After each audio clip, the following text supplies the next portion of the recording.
Uma boa tarde, um bom restante de sábado para você que está acompanhando essa programação do Brasil, do exterior, da sua casa, de qualquer lugar. Que o Espírito Santo possa estar com você nesse momento e que você possa sentir a influência celestial de todo esse programa. Muito bem, meus queridos, nesta tarde que nós vamos ter eu não sei até agora se é correto dizer vigília ou digília. Eu espero que os mais expertos em português possam me ajudar depois e corrigirei. De qualquer maneira, é o momento em que nós estamos tirando em nível de divisão sul-americana para promover a oração, o jejum, a comunhão com Deus, o clamor pelo Espírito Santo. Então, gostaria de, nesta noite, falar com vocês um pouquinho, nessa noite não, já que eu falei vigília, nessa tarde, falar com vocês um pouquinho sobre a experiência dos 70 anos de cativeiro da Babilônia. Tá bom? Nós já estamos com o PowerPoint aqui, vou mostrar para vocês um pouquinho sobre o cativeiro babilônico e o nosso cativeiro. O que você pode aprender a respeito disso? Vamos lá. Esse é um quadro que você está vendo aí, que ele mexe muito comigo. Esse é um quadro que foi pintado no início do século XX, que mostra o drama dos judeus no cativeiro da Babilônia. Na verdade, se você conversasse com qualquer judeu hoje e perguntasse para ele qual é o momento mais dramático, mais terrível da história do judaísmo, ele responderia para você, o holocausto nazista da Segunda Guerra Mundial. Mas se você fizer a mesma pergunta para um judeu antes de 1930 e perguntasse para ele a mesma coisa, qual é o momento mais dramático da história do judaísmo? Sabe o que ele responderia? Ele iria falar para você que é o cativeiro da Babilônia. Embora hoje Hitler e o nazismo seja aquilo que mais impacta negativamente a história do judaísmo, no passado seria Nabucodonosor e a Babilônia. Nabucodonosor chega a ser mais terrível, mais traumático para a história dos judeus, dos hebreus, do que o próprio cativeiro no Egito. Tanto é que a Babilônia se tornou o símbolo máximo para o judaísmo de tudo que é mal e que é ruim. Você vê no Apocalipse o império das trevas, o reino do mal, é cognominado a Babilônia, a mãe das prostitutas, Babilônia, mistério. Por que Babilônia era tão terrível assim na história do povo e o que nós podemos aprender com essa história? Vamos mais uma vez ao nosso slide aqui. Babilônia foi um divisor d'águas no meio dos judeus. Só para você ter uma noção, quando eles foram expulsos, tirados da sua terra ali por mão de Nabucodonosor, apenas uma percentagem muito pequena, de talvez 20%, entre 15% e 20% da população, permaneceu em Judá. Todo o restante foi levado para a Babilônia. Eles foram tirados de um lugar onde eles estavam e foram levados para uma terra completamente estrangeira. Foi a partir do cativeiro da Babilônia que os judeus foram todos cognominados indistintamente judeus, mesmo que fossem de outras tribos, como Naftali, mesmo que fossem das tribos de Levi, todos agora são judeus, porque o que sobrou foi praticamente a tribo de Judá e alguns da tribo de Levi. O cativeiro da Babilônia também foi que inaugurou a criação da sinagoga, porque o templo foi destruído por Nabucodonosor e agora eles tinham que procurar um lugar para se reunir, para estudar a Torá, então houve a sinagoga. Também foi o cativeiro da Babilônia que criou os movimentos apocalípticos, onde você tem o livro de Daniel, por exemplo, que é um tipo de profecia diferenciada. Normalmente os profetas falavam, assim diz o Senhor. Aquele profeta apocalíptico geralmente fala, vi e ouvi, através de símbolos, mensagens de libertação de Deus. Muito bem, já que aprendemos isso, eu vou mostrar para vocês agora mais uma mudança que houve por causa do cativeiro da Babilônia. Quando um aluno de teologia, por exemplo, vai estudar hebraico bíblico na faculdade, ele aprende esse alfabeto que está embaixo aí, ó. Você está vendo em cima um alfabeto mais antigo e embaixo um outro mais quadrático. Aleph, Beit, Gimel, Dalet. É assim que os judeus escrevem até hoje. Só que esse alfabeto mais quadrático, ele na verdade é o alfabeto aramaico. Ou seja, eles mudaram até a maneira de escrever. O jeito que o judeu escrevia antes era com aquelas letras que estão em cima. Veja mais uma vez na tela e você vai perceber. Aqui você tem embaixo o alfabeto que eles usaram depois do cativeiro da Babilônia, que está até hoje sendo usado em Israel, e as letras de cima são as letras anteriores. Agora, olhe do lado aí, você vai ver também o nome de Deus, o tetragrama sagrado de Deus, escrito de 3 maneiras.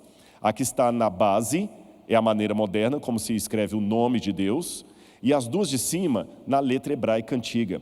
Mas olha nessa foto do meio o tom de protesto de um dos escribas.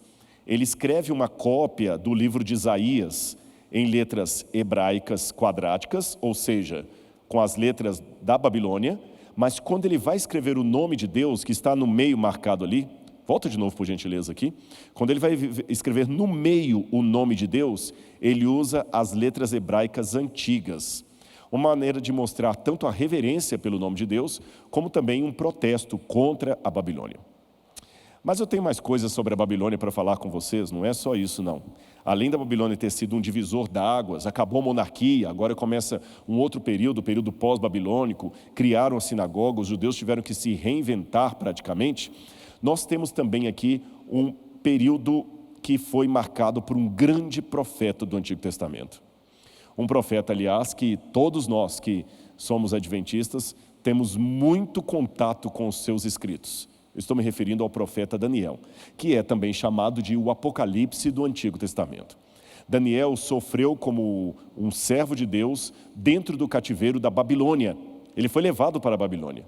E foi no momento em que Daniel estava na Babilônia que ele teve a oportunidade de ter visões de Deus e escrever o seu Apocalipse, digamos assim, do Antigo Testamento. Eu vou pegar a minha Bíblia aqui e vou convidar você que está em casa a abrir comigo a Bíblia no livro de Daniel, capítulo 9. Daniel, capítulo 9. Versículo 1. Eu vou ler aqui Daniel, capítulo 9, versículo 1. Preste atenção, se você tiver com sua Bíblia, pegue a Bíblia. Acompanhe comigo agora. Abra a Bíblia. Pegue uma lá, peça de alguém, ligue para um amigo para acompanhar já essa programação aqui, abra sua Bíblia e vamos estudar a palavra de Deus. Daniel capítulo 9, a partir do verso 1, diz assim: No primeiro ano do reinado de Dário, filho de Assuero, da linhagem dos Medos, que foi constituído como rei sobre os caldeus, no primeiro ano do seu reinado, eu, Daniel, entendi pelos livros que, de acordo com o que o Senhor havia falado ao profeta Jeremias, a desolação de Jerusalém iria durar 70 anos. Voltei o rosto ao Senhor Deus para o buscar com oração e súplicas, com jejum, vestido de pano de saco e sentado em cinzas. Orei ao Senhor meu Deus e fiz a seguinte confissão. Por questões de tempo, eu não vou ler todo o capítulo de Daniel, mas eu convido você em casa a estudar com afinco cada detalhe dessa oração. Mas eu quero primeiro chamar a sua atenção para uma coisa. Daniel estava na Babilônia, já velho, porque ele foi para lá um rapaz, um adolescente, e agora já estava no período de Dario, na época dos persas, depois ali do ano 539 a.C., então Daniel já estava envelhecido. Talvez ele estivesse até já na corte dos persas, onde hoje é o Irã. Ele viajava muito. E ele começou a entender pelos livros de Jeremias que a assolação que Jerusalém passaria na mão dos babilônios seria de 70 anos. Os 70 anos estavam acabando. Isso seria motivo de quê? De comemoração, de alegria. Só que a Bíblia estranhamente me diz que quando Daniel chegou à conclusão que os 70 anos estavam acabando, ao invés de ele ficar alegre, ele ficou triste e preocupado e angustiado. Ele vestiu-se de pano de saco, uma característica judaica de mostrar o luto, o desconforto, a angústia, quase a depressão.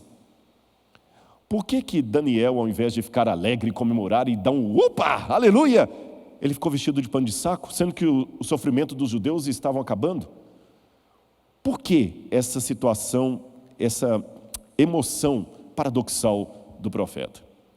Vamos estudar um pouquinho mais sobre isso? Eu tenho algumas perguntas a fazer a você. Preste atenção aí na tela. O que são os 70 anos que Jeremias falou? Seriam anos literais ou simbólicos? Por que os adventistas do sétimo dia não aplicam o princípio dia-ano nessa profecia? De acordo com o princípio dia-ano, em profecia, um dia equivale a um ano literal. Então, quando você fala 2.300 tardes e manhãs ou 2.300 dias, você está falando de 2.300 anos. Mas por que quando aparece a profecia dos 70 anos, não vira então o princípio dia-ano? Outras perguntas que eu tenho a fazer. Vamos jogar na tela aí. Qual seria o terminus ad quo e terminus ad quem, ou seja, quando começa e quando termina o período dos 70 anos. O problema é que aqueles que estão acostumados a estudar a profecia de Daniel, vê que se você pegar, e eu vejo muito esse erro cometido, nós sabemos pela história que os hebreus foram parar na Babilônia em 605 a.C. Em 587, Nabucodonosor destrói o templo de Jerusalém. Mas em 605, lembre-se, antes de Cristo as datas eram de trás para frente. Então 605, portanto antes, os judeus vão parar na Babilônia. Só que quando você pega o ano 605 e joga 70 anos para frente, você estoura o período da queda da Babilônia. Não bate. Outros pensam que talvez a gente deveria pegar isso aí quando a Babilônia começou a reinar em 612 e jogar 70 anos para frente, também não bate. Então qual a solução que a gente tem? A minha explicação é muito simples nesse sentido. Não quero delongar vocês com muitos detalhes técnicos, mas Nínive, que era a capital da Assíria. A Síria era o domínio do mundo, tá bom? A Síria era o domínio do mundo. E uma cidade que pertencia à Síria, um reino vassalo da Assíria, que era o reino da Babilônia, entrou em rebeldia. A Babilônia entrou em rebelião contra a Assíria. E um general chamado Nabopolassar conseguiu vencer os assírios. Ele destruiu a cidade de Nínive em 612 a.C. e começou a governar. Quando Nabopolassar morreu, o seu filho, Nabucodonosor, em 609 a.C., assumiu o poder e a Babilônia, que era uma província da Assíria, se torna agora a senhora do mundo. Vamos recapitular para você de casa entender? O grande império que dominava o mundo era a Assíria. A Assíria foi destruída por Nabopolassar, uma província que se rebelou. Ela destruiu a capital Nínive e se tornou a senhora do mundo, a Babilônia, que depois vai trazer em cativeiro os hebreus. Então, voltando ao quadro aqui, o que nós teríamos para mostrar para vocês? Olhem na tela. Os 70 anos, para mim, vão de 609 a.C., ano em que Nabucodonosor começou a sua hegemonia no poder e realmente acabou com todo o resquício da Síria, e vai até 539 a.C., quando acaba o império da Babilônia. Justamente, a Babilônia de Nabucodonosor até os seus descendentes vai de 609 a.C., como grande potência mundial, a 539 a.C. Se você fizer a conta rápida aí, 70 anos. Mas isso traz uma novidade que me pôs para pensar. Aqueles 70 anos que Jeremias escreveu não eram 70 anos para os hebreus, eram 70 anos sobre a Babilônia. Isso, os 70 anos eram sobre a Babilônia. Isso muda bastante a nossa compreensão a respeito daquilo ali. Por isso que os 70 anos não podiam ter a aplicação profética, um dia valendo um ano. Eu vou colocar aqui um texto da Bíblia que fala dos 70 anos. Abra comigo a Bíblia em Jeremias, capítulo 25, versículos 11 e 12. Jeremias, capítulo 25, versículos 11 e 12. Olha a profecia de Jeremias nesse texto. Toda a terra virá a ser uma ruína, objeto de horror, e estas nações servirão o rei da Babilônia durante 70 anos. Acontecerá, porém, que quando se cumprirem os 70 anos, castigarei o rei da Babilônia e aquela nação, a terra dos caldeus, por causa de sua iniquidade, diz o Senhor, farei dela ruínas perpétuas.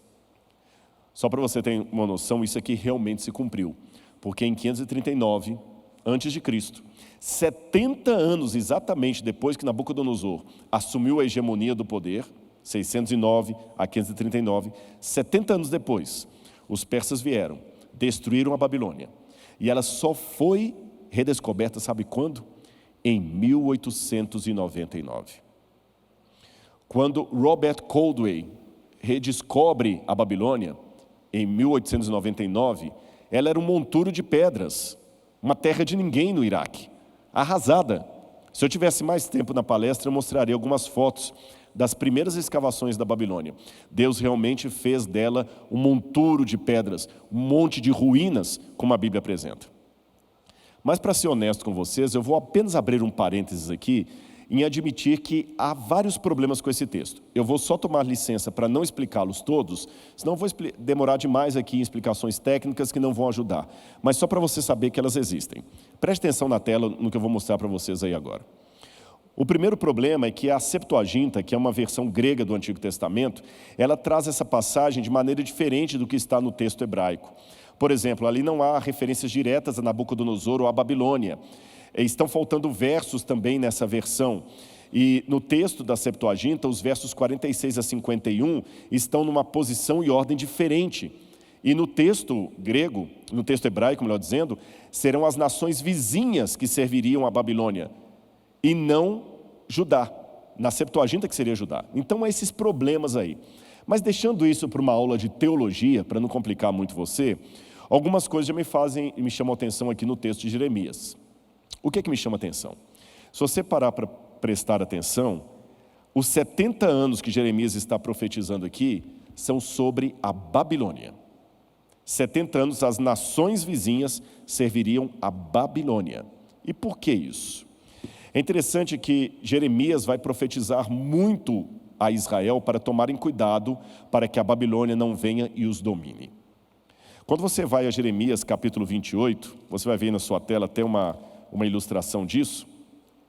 Nós temos uma pergunta: quem estava certo, era Jeremias ou Ananias? Porque aparece no reino de Judá um falso profeta chamado Ananias, que quando Jeremias falou assim: olha, os anos da Babilônia são 70 anos, e vocês judeus vão fazer parte desses 70 anos, veio um profeta chamado Ananias e diz assim: não, o cativeiro vai ser apenas de 2 anos. Jeremias capítulo 28, versículo 2. Ali tem uma cena emblemática que você pode ler depois na sua Bíblia. Jeremias coloca um objeto um jugo de animal no pescoço e fala assim: assim será o jugo do rei da Babilônia sobre vocês. Aí vem o outro profeta, falso profeta Ananias, quebra o jugo de Jeremias e fala assim: não, assim diz o Senhor, o cativeiro será apenas de 2 anos. Preste atenção. Pelo que lemos em Jeremias, 70 anos seria um tempo que Deus colocaria sobre os babilônios. E se os judeus ficassem por demais recebendo a influência da Babilônia, eles também participariam do período de 70 anos. Ou seja, 70 anos não são o tempo que Judá ficaria servindo a Babilônia. 70 anos é um período de tempo que Deus deu à Babilônia, e os judeus, por não seguirem as normas divinas, acabariam fazendo parte de um pedaço desse tempo como cativos. Percebeu o problema? Vamos continuar aqui, eu quero mostrar outras coisas para vocês que me chamam a atenção. Só passar aqui, não passou aqui o slide. Pronto, eu quero mostrar o contexto de Jeremias para você. Vamos nessa câmera aqui. Olha esse mapa aí que vai aparecer para você na tela agora. Preste atenção.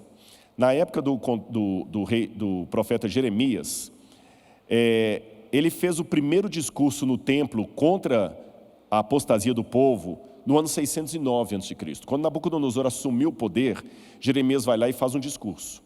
Se vocês não mudarem a conduta, o rei Nabucodonosor, que está tendo 70 anos de prazo de Deus, vai vir sobre vocês. Em 609 a.C. Naquela época, Judá estava dividida entre 3 partidos. Eles estavam antes disso sob domínio dos egípcios. Um faraó chamado Neco, aquele mesmo que matou Josias, tinha dominado o povo. Então havia um grupo de Judá que queria fazer aliança com o Egito. Havia um outro grupo que queria fazer aliança com a Assíria. E havia outro grupo que era pró-Babilônia. Olha de novo o quadro aí, que eu quero mostrar uma curiosidade para vocês. Vocês vão falar do canal de Suez? Sabia que o faraó Neco já havia feito uma abertura do canal de Suez até o mar Mediterrâneo? Isso 600 anos antes de Cristo. Então vamos repetir. Se você estivesse morando em Jerusalém na época do profeta Jeremias, o bate-boca entre irmãos, como é parecido com os dias de hoje, seria sobre política. E uns estariam chamando o outro de negacionista. Desculpe, eu não quero criar anacronismo, mas algumas semelhanças na história são inevitáveis de ser percebidas. Porque uns achavam que a solução do governo de Judá era fazer aliança com o faraó Neco e com o Egito. Outros achavam que a solução para o governo de Judá seria fazer aliança com a Assíria. E havia alguns outros, mais progressistas, que achavam que a solução era fazer aliança com os babilônios, o reino recém-inaugurado.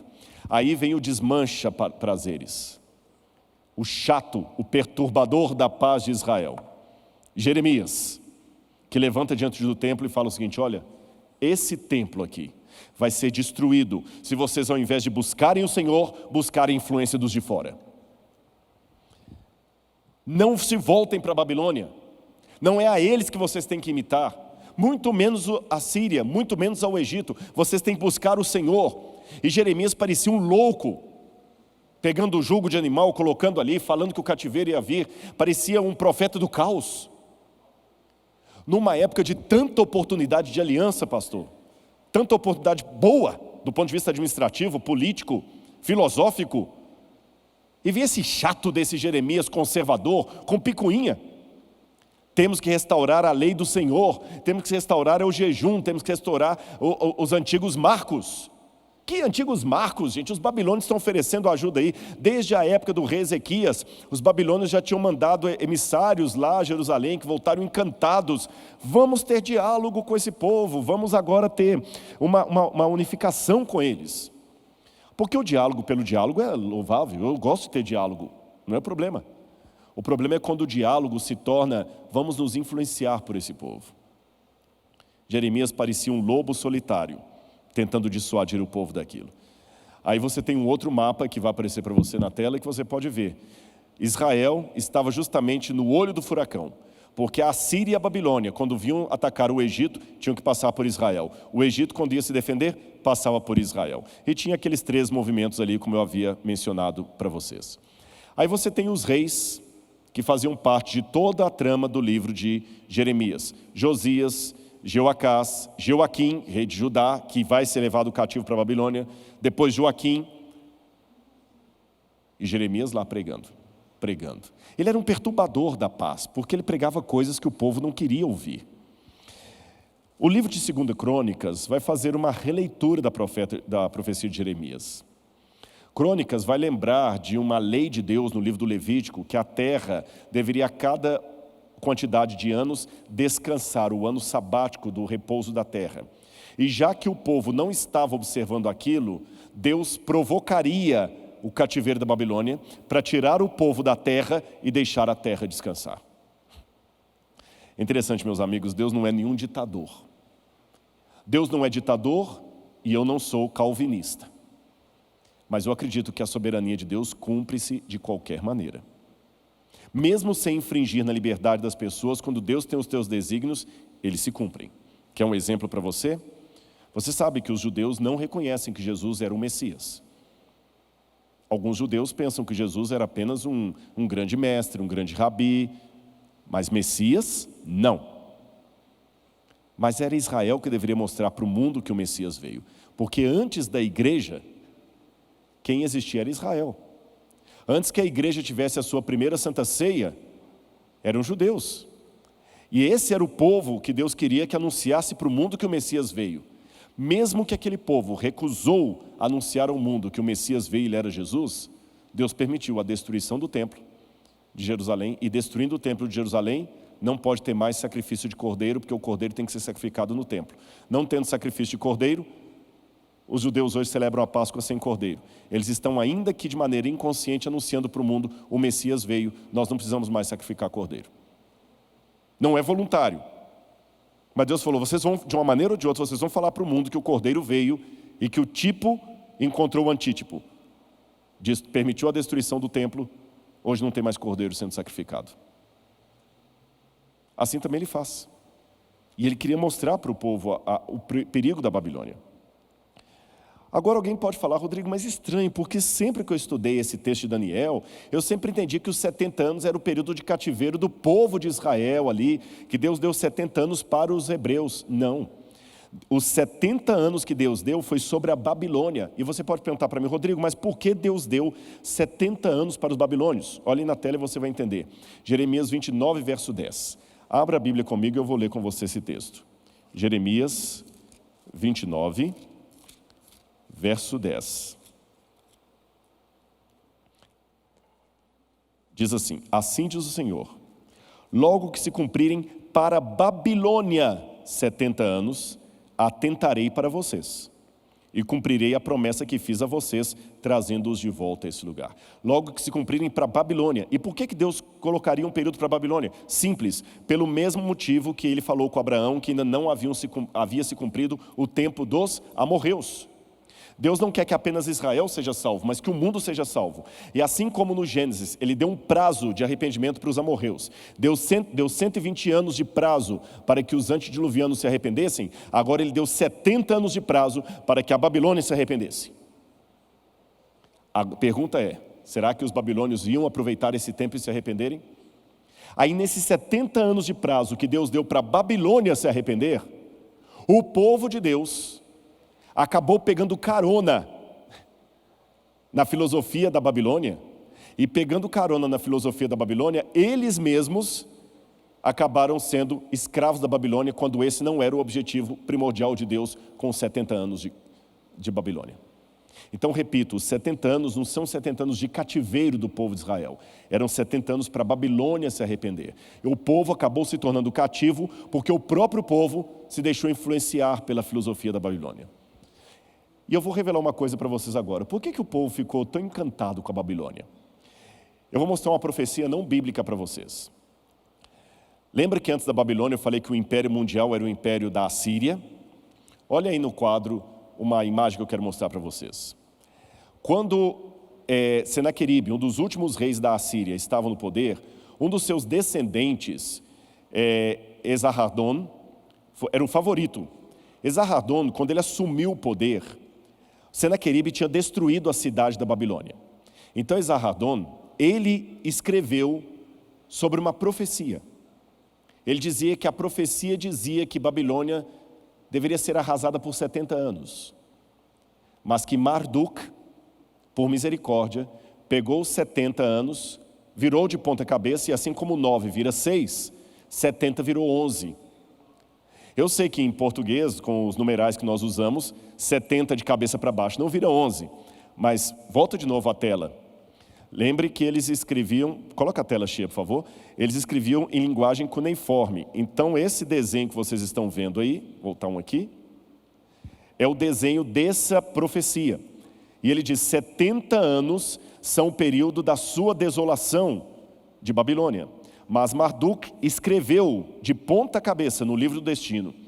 E o misericordioso Marduk, em um momento do seu coração, enquanto ele descansava, ele tornou o livro de cabeça para baixo. E no 11º ano, ordenou a sua restauração. A profecia dos babilônios era conhecida na época de Josias. Babilônia é uma cidade abençoada, tão abençoada que os assírios queriam assolá-la por 70 anos, mas Marduk transformou os 70 anos em 11 anos. E no 11º ano da sua assolação, o próprio rei Esarhadon, rei da Assíria, restaura a Babilônia e a torna uma cidade maravilhosa. Depois disso, vem Nabopolassar, destrói a Assíria, pega aquela cidade bonita ainda como herança, a melhora, Nabucodonosor a transforma mais bela ainda e ela se torna a dona do mundo. Se você fosse um judeu daquele tempo, você estaria comentando, além das questões políticas, vamos ser pró-Babilônia, pró-Egito ou pró-Assíria, alguém ia falar assim, mas a Babilônia, você esqueceu, tem uma profecia que os 70 anos da Babilônia se tornariam 11 anos, porque Marduk gostava dela e colocou o número de cabeça para baixo. E em linguagem cuneiforme, quando você pega os 70 e põe para baixo, ele vira 11º, número ordinal. Aí vem Jeremias e fala, gente, esqueçam isso. Os 70 anos da profecia de Marduk, na verdade, se tornarão agora 70 anos de misericórdia que Deus vai dar para os babilônios se arrependerem. E se eles não se arrependerem, a Babilônia também vai cair. E por que ele usa o número 70? Porque Deus é um professor, Deus parte do conhecido para o desconhecido. Eu costumo dizer que se o Apocalipse fosse escrito hoje e Deus quisesse mostrar para o profeta um símbolo da paz, ele ia mostrar uma pomba branca. Mesmo que a pomba branca apareça em outros materiais, mas é para ficar inteligível. Vocês perceberam? Deus parte do conhecido para o desconhecido. Vocês estão baseados na profecia de Esarhaddon, que os 70 anos de assolação da Babilônia virariam apenas 11 anos e ainda com bênçãos? Eu digo para vocês, não. Haverá outros 70 anos que eu darei de prazo para a Babilônia se arrepender dos seus pecados. Agora eu espero que ela se arrependa. E que durante esses 70 anos, vocês, judeus, não se unam à filosofia da Babilônia. Senão os 70 anos que eu dei de tempo para eles se arrependerem, serão também anos de assolação para vocês. Durante um período desse tempo, vocês ficarão presos na Babilônia. Continuando aqui, o povo não ouviu Jeremias e o cativeiro veio. Eu já estou terminando o meu sermão, mas eu quero mostrar mais algumas fotos para você. Veja aí a imagem completa. Isso aí é o Givat Parking Lot em Jerusalém, onde você tem restos de uma casa do período ali anterior à destruição de Babilônia por Nabucodonosor. E nós vimos na arqueologia, gente, estratos de cinza que mostram a violência com a qual Nabucodonosor queimou em 586 a.C. o templo e a cidade de Jerusalém. Embaixo do professor Itav Shalev, você pode ver uma marca escura ali, olha, tem uma foto melhor aqui. Isso é cinza da destruição de Nabucodonosor sobre Jerusalém. Aqui eu tenho um outro trecho também que mostra marcas da destruição. Estão vendo ali a cinza? E só restos de pontas de flecha dos babilônios. E aqui um material de ouro e bronze que foi corroído pelo fogo. Os especialistas levaram isso em laboratório e acreditam que esse material foi queimado a uma temperatura de 500 graus Celsius. Essa foi a temperatura do fogo da Babilônia sobre Jerusalém. Não era para o povo de Deus passar por aquilo.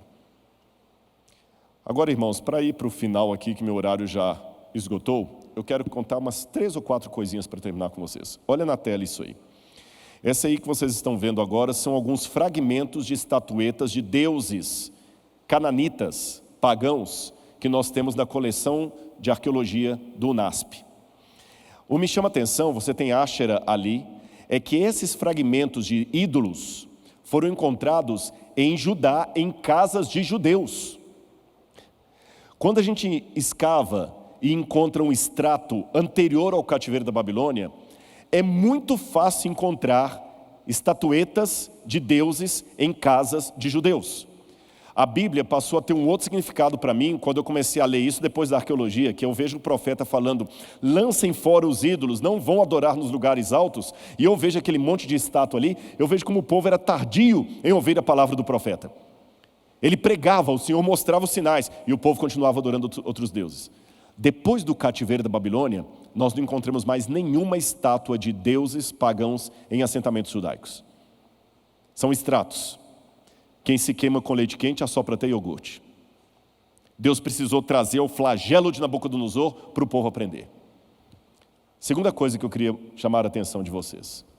Quando acabou o cativeiro em 539 a.C., e depois, vocês sabem, em 457, vão reconstruir os muros de Jerusalém, o templo, etc., Esdras, Neemias, muitos judeus não quiseram voltar, continuaram morando no exílio. Por quê?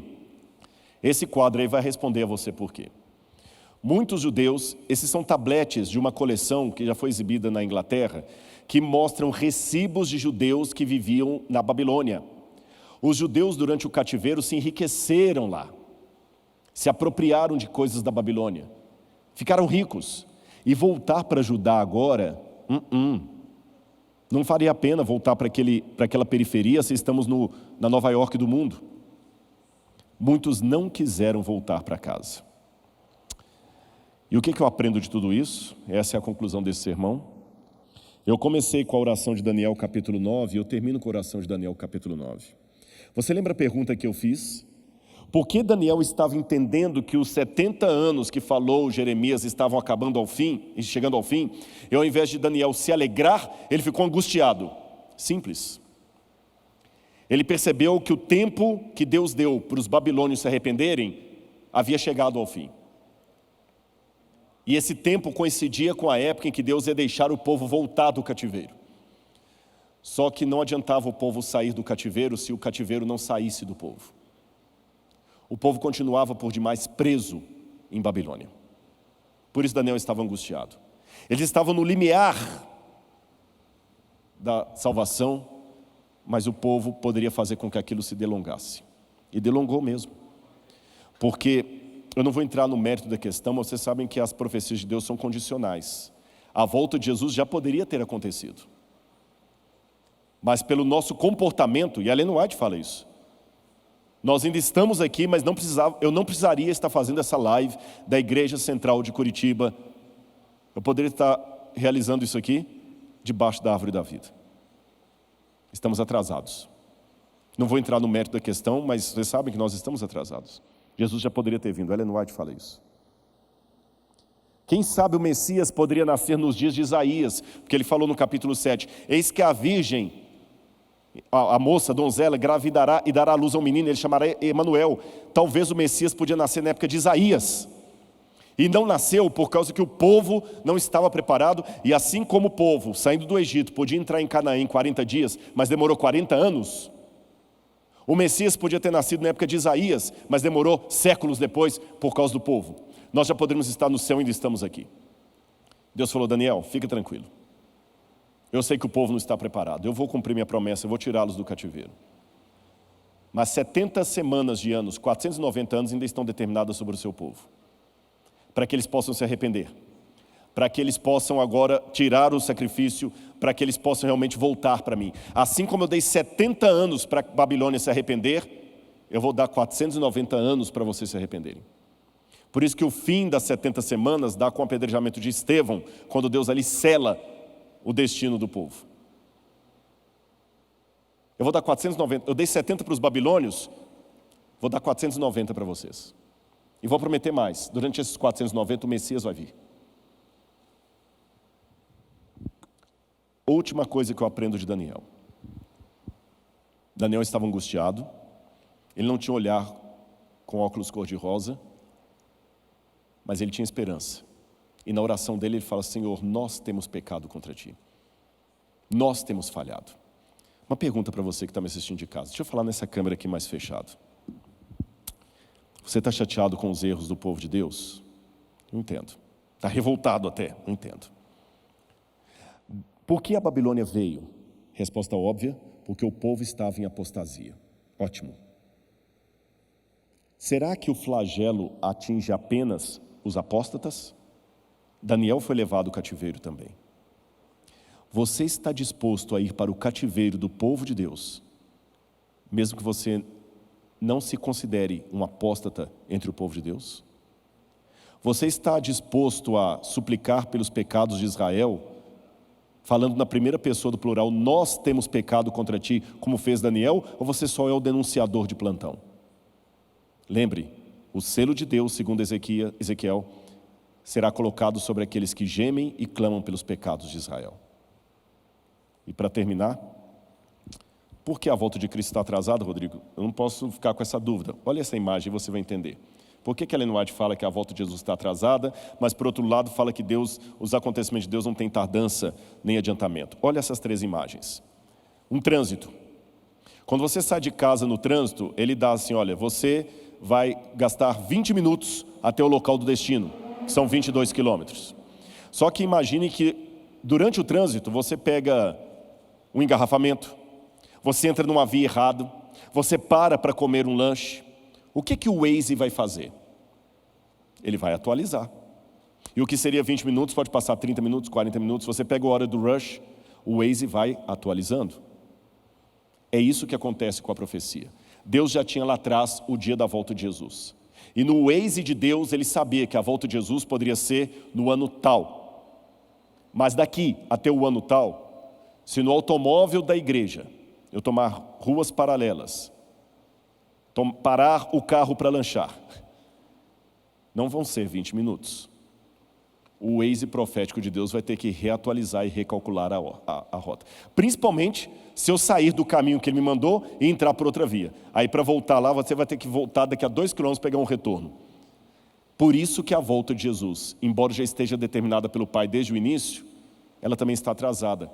porque ele vai voltar no dia X, que eu não sei qual é. Mas o Pai sabia que se tivéssemos ficado no caminho correto desde o início, essa rota nós já poderíamos estar no lar há muito tempo. Último slide. Quando eu me tornei adventista do sétimo dia, mostrem na tela, por favor. Os mais antigos vão lembrar dessa cena. Eu vi esse folheto chamado Urgente. Deixa essa tela aí um pouquinho para o pessoal de casa ouvir. E nesse folheto chamado Urgente, o nome já dizia tudo, de cor alaranjada, você abria e lá dentro tinha o detalhe da volta de Jesus. Quantas vezes, eu tinha 5, 6 anos de idade, eu ficava olhando os detalhes dessa imagem, e lá atrás falava algo mais ou menos assim: olhe bem esta foto, essa imagem, perceba os detalhes, é Cristo voltando como prometeu. Você está pronto para esse dia? Lembre-se, colocar-se em neutralidade é estar em oposição. Agora você está sabendo. E no folheto tinha em letras verdes assim: Cristo breve voltará, prepara-te. Eu ainda estou guardando esse quadro. Meus irmãos, você que está olhando de casa, eu admito para você. Eu estou muito triste porque já se passaram anos que me batizei e Jesus não voltou ainda. Eu não sei quanto tempo vamos ficar aqui. Mas eu sei que Deus também deu um prazo de arrependimento para a Babilônia mística. Está em Apocalipse. E quando a paciência de Deus se esgotar, chegar ao seu limite, Ele vai vir para destruir a Babilônia de hoje, como veio para destruir a Babilônia de Nabucodonosor. Mas quanto a mim, eu tenho que ter bem claro na minha mente um ressignificado de Apocalipse 18, verso 1. Caiu a grande Babilônia. Nós sempre lemos isto pensando na confusão religiosa do mundo, e damos estudo bíblico, não é? Olha, caiu a grande Babilônia, etc. Está certo, essa explicação não está errada, não quero corrigir agora o estudo bíblico. Mas eu quero pedir licença para dar um ressignificado desse texto.